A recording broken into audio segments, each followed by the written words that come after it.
Beers, the world's largest producer of diamonds, is said to have cut its prices by more than 10% to try to revive demand in the diamond market. We're joined now by Paul Zimnisky, an independent diamond industry analyst. Paul, thank you very much for coming on the show.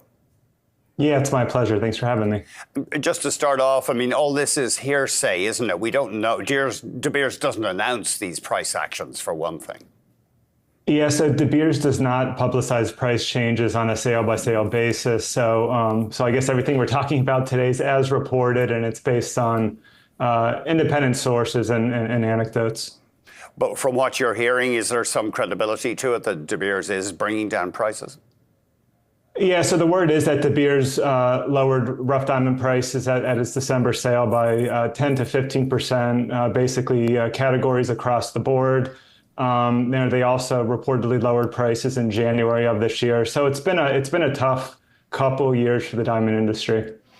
And there's this relentless growth of lab-grown diamonds. Their prices have been coming down even faster, apparently. Yeah, so just to give you some context, natural rough diamond prices made an all-time high in Q1 of 2022. We've drawn down, I would say, anywhere from 30 to 40% from those levels. Lab diamond prices are probably down 60, 70, 80%. So both categories are down quite a bit. And I think a lot of this has to do with, consumers bought record amounts of diamonds in 2021 and 2022. And we're kind of on the other side of that now. There's been, somewhat of a hangover. People bought enough diamonds for a while. And, in addition to that, China, which is the industry's second largest consumer market, demand's basically fallen off a cliff. Diamond demand in China is down, 50% year over year. So I mean, the industry's working through some challenges at the moment, but it's been very proactive in restricting supply to market, which, in recent weeks has shown signs of supporting prices. Why are sales in polished, at least? Sorry, Paul. Why are sales down so much in China? I think most of it's macroeconomic.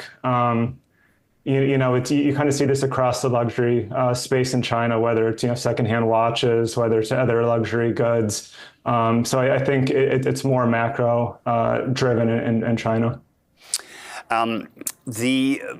What are consumers coming around to artificial diamonds? Is there a clear trend? People are more accepting of them?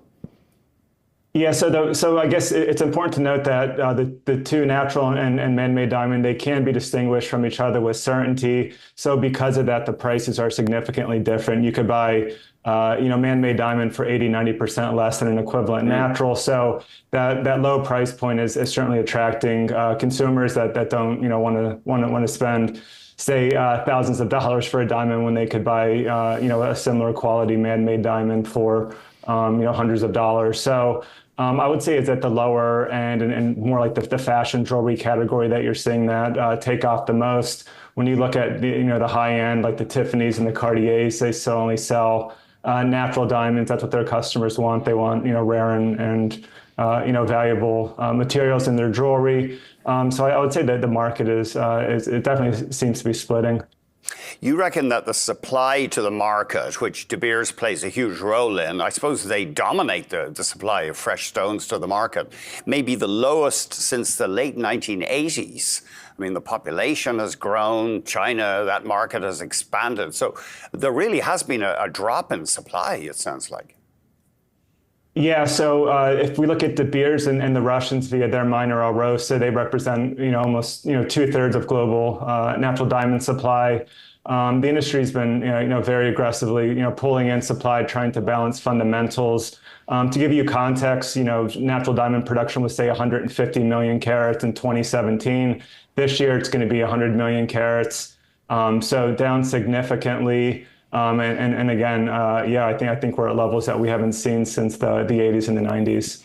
One thing that has me scratching my head is you say that usually late in a price slump, De Beers usually cuts prices when it believes that the market is strengthening. Why would they adopt that strategy if the market's already strengthening? I think if they are, considering lowering prices, they'd rather do it in a market that's recovering versus a market that's falling. A lot of this industry is sediment driven, and I think you don't want to tarnish confidence too much.